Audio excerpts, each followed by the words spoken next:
Ya. A ver, chicos, ¿me escuchan nuevamente? Sí, Ya, perfecto. A ver, entonces, de ese lado es donde, como les comentaba, el margen EBITDA va a ser mucho más útil o va a tener una mucho más justificación a comparación con el margen operativo. ¿Sí? Ahora, em, a la par de lo que han estado viendo en clase respecto de la rentabilidad, de inicios de rentabilidad y el metodizado y la forma en cómo trabajamos esta plantilla, como también la trabajamos el sábado pasado y tenemos los videos, de cara un poco más hacia la PC1, que va a ser todavía en 2 semanas, quiero poder trabajar con ustedes un poco más a detalle y que ustedes también tengan esta plantilla, por lo menos realizada a manera totalmente, digamos, por iniciativa de ustedes y luego lo vamos a contrastar con lo que hemos podido capturar como respuestas y reclasificaciones, ¿sí? Entonces, a ver, yo sé que a la par que han estado viendo en los videos, les he pedido que vayan avanzando, para este caso, esta plantilla, en el caso de Cementos Pacasmayo, pero hagamos un ejercicio para la próxima semana, ¿sí?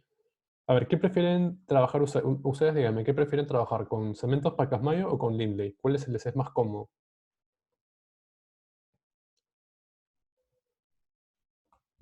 creo que con Lindley tal vez, porque lo hemos visto más.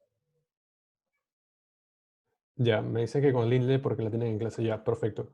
En este caso, como es exclusivamente para fines de práctica, esta plantilla se las voy a compartir vacía y de cara hacia el próximo sábado la traen llena o completa, por lo menos a nivel de 2018-2017. ¿Sí? ¿De acuerdo? Hagan el esfuerzo de completarla. Pueden hacerlo en grupos si así lo desean. Y obviamente tienen los videos a la par, por eso les decía que pueden apoyarse de los videos de Cementos Pacasmayo. En Cementos Pacasmayo prácticamente les dicen el uno a uno de cómo estamos haciéndolo, así como yo les dije la semana pasada, en el uno a uno de las reclasificaciones de cuentas por cobrar comerciales, en las principales reglas de activos, ¿sí? Ahí tienen el uno a uno.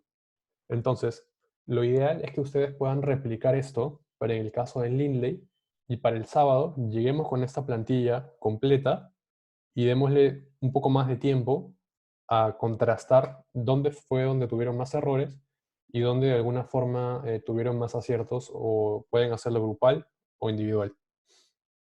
¿De acuerdo? ¿Todos de acuerdo?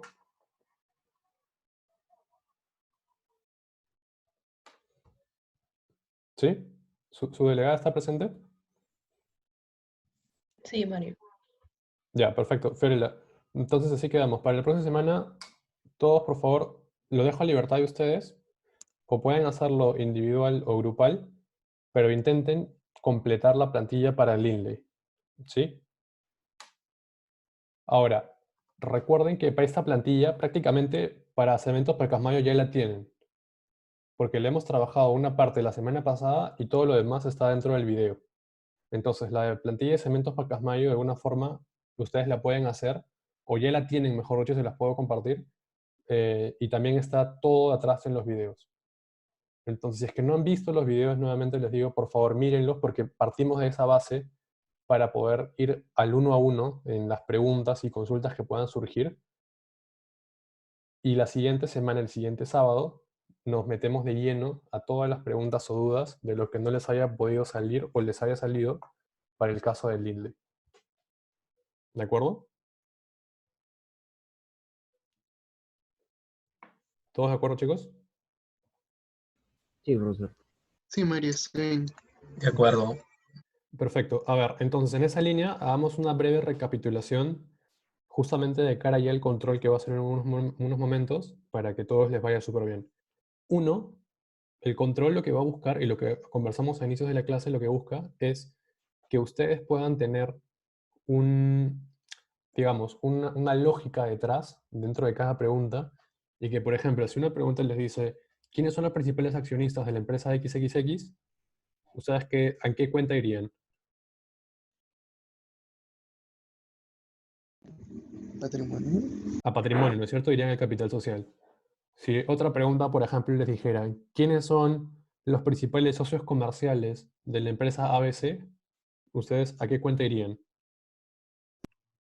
Cuentas comerciales por cobrar y por pagar. Cuentas por cobrar y por pagar comerciales, ¿sí?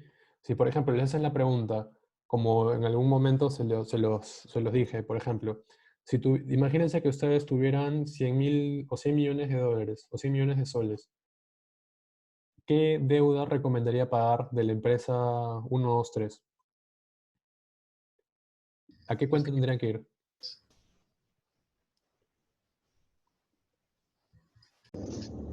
No, no te entendí la pregunta, A disculpa. ver, nuevamente, si ustedes tuvieran 100 millones de soles ahorita y fueran gerentes de la empresa 123, ¿qué deudas elegirían pagar? Las que tienen la tasa más alta de interés. Ya, perfecto, pero primero, ¿a qué cuenta irían? Pasivos. Ya, pasivos, obligaciones financieras de corto o largo plazo. ¿Y cuál sería el criterio que utilizarían? Ahí su compañera contestó muy bien. ¿Cuál es? ¿Lo repiten, por favor? Las que Tiene la tienen tasa más mayor alta. tasa de interés. Las que tienen mayor tasa de interés. ¿Sí? ¿Por qué? Porque tú deberías de pagar primero tu deuda más cara para que la deuda más barata todavía siga viva, ¿no es cierto? Bueno, y si puedes pagar la más barata también la pagas, pero lo primero, lo primordial siempre va a ser la más cara para evitar pagar intereses caros o altos. Y esa es la lógica que justamente se busca en el control de lectura, ¿sí? Entonces, para eso, ustedes tuvieron el estado financiero, le fueron revisando y en el control de lectura de ahora van a tener que hacer la búsqueda de lo que les pide la pregunta y usualmente casi siempre es reflejar alguna cifra o, o ir al desglose de la nota y trasvasar alguna información que se les pide. ¿Sí? También puede dar preguntas de opción múltiple y básicamente esos son los controles de lectura, por lo menos el de esta. ¿Sí? A medida que vayamos avanzando en control de lectura, se le va a dar dando un mayor peso también a la parte teórica, que es del libro de Robbins, que lo utilizamos. Y bueno, y eso es parte del control de lectura. Lo otro que revisamos también, no solo en esta semana, sino también en la primera semana, pero en esa semana les hice un poco más de detalle, es la parte de la diferencia en cambio y exposición del riesgo de tipo de cambio. ¿Sí? Como vimos, les mostré en el caso de Cementos Pacas Mayo, hay un acápite especial que dice riesgo de tipo de cambio. Dentro de ese riesgo de tipo de cambio, ustedes van a poder identificar cuál es la política de la empresa para ese tipo de cambio. Puede ser que una política de la empresa sea no hago nada y ya está. O sea, tengo una posición neta pasiva, pero creo que el tipo de cambio no se va a mover y por eso decido no hacer nada. O puedo tener una posición de mi posición monetaria de repente es muy pequeña y también me justifica no hacer nada. O no, si mi posición monetaria es alta, puede ser alta activa o alta pasiva. Y sí creo que el tipo de cambio se va a mover, por lo tanto tengo que coberturarlo. ¿Cómo coberturo ese riesgo? Con un derivado financiero. ¿Sí? Y también lo hemos visto dentro de las notas. Ahora, lo que es muy, muy de cajón en prácticas o en controles es que a veces te piden cuántos estos números, ¿no? De posición monetaria, cómo sabes cuánto es la posición monetaria de la empresa, etcétera. Como hemos visto, siempre hay un acápite donde te muestran los activos y pasivos en moneda extranjera. Entonces también la pueden calcular por ahí. O sea, ya la tienen calculada, mejor dicho. Solamente es saber dónde está. ¿Sí? Luego de eso, revisamos un poco cómo funcionan estos derivados financieros. Revisamos los principales ratios de rentabilidad, ¿sí? La lógica que hay detrás, por ejemplo, del margen operativo y el margen neto, cuando les hice esa comparativa en cuanto a un margen operativo que crece, pero un margen neto que se mantiene o incluso disminuye ligeramente. Y también vimos muy, muy por alto nivel el tema del el EBITDA y el margen EBITDA, que de hecho lo vamos a detallar también en las siguientes semanas, de cara a un contraste en la rentabilidad con la liquidez y solvencia también. ¿De acuerdo? Entonces, no sé si alguien tenga más consultas. De hecho, ya van a ser las 3:30 para el control de lectura. No sé si alguien quisiera comentar algo más, chicos.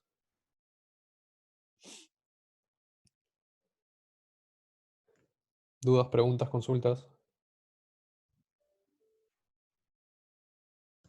Solo una consulta sobre el método de ISAO Sí. para la próxima semana. ¿Cuándo más o menos lo estaría subiendo para tener más tiempo para poder completarlo? Mire, terminan el control de lectura y en la tarde de hoy se lo subo vacío. Sí, o sea, limpio, sin ninguna información para que ustedes lo completen. Ya, ok, buenas, gracias. ¿Sí? Y ahí, si quieren, se los dejo toda libertad. Pueden trabajarlo de manera individual o de manera grupal, como ustedes lo prefieran, pero la cosa es que intenten hacerlo por ustedes mismos. O sea, que se pongan a trabajar en el trasvase de información y en la lógica de cómo reclasificar, como vimos la semana pasada y también como vimos en los videos. ¿Tenemos que colgarlo en algún lugar? No, solamente ténganlo trabajado y lo vamos a compartir el mismo sábado siguiente. ¿De acuerdo? Yo tenía una pregunta. Estaba revisando las preguntas que enviaste y en una decía, estas contingencias solo se revelan en los estados financieros, no tienen impacto en los estados financieros. Cuando preguntan si las contingencias tienen impacto en los estados financieros, eso no me quedó claro. A ver, dame un segundo. Es la pregunta 5.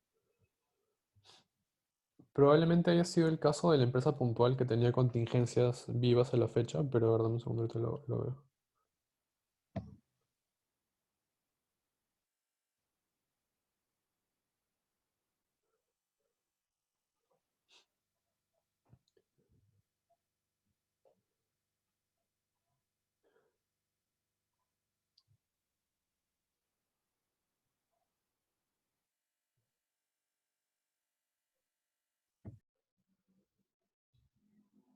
Ah, no, pero lo que te pide esta pregunta es, o sea, en tus palabras, ¿qué entiendes por provisiones y contingencias? Y luego te hacen la pregunta, si una contingencia tiene un impacto en los estados financieros.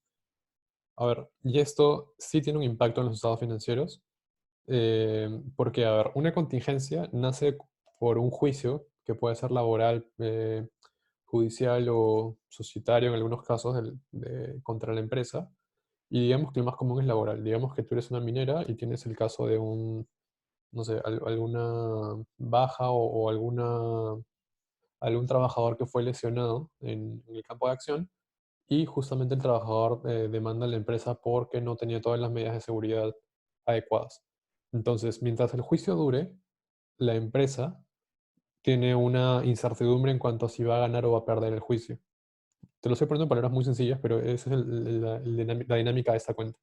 Entonces, si la empresa no tiene una certeza y a medida que va pasando el tiempo se va haciendo más claridad que la empresa, digamos que tuvo la culpa, lo que va a hacer la empresa es registrarse una contingencia por el tema del juicio en tránsito y a medida que se vaya haciendo cada vez más probable que la empresa pierda y tenga que desembolsar plata, va a ir provisionando una cuenta por el monto a que efectivamente va a tener que pagar.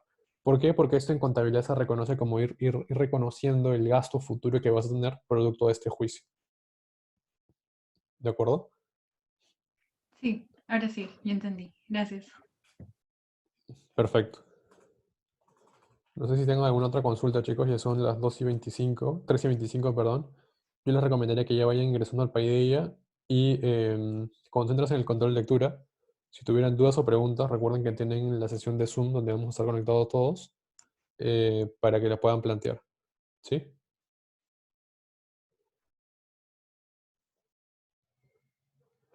Ya, chicos, eso sería todo entonces. Mucha suerte en el control de lectura y van a tener sus notas también en un corto plazo.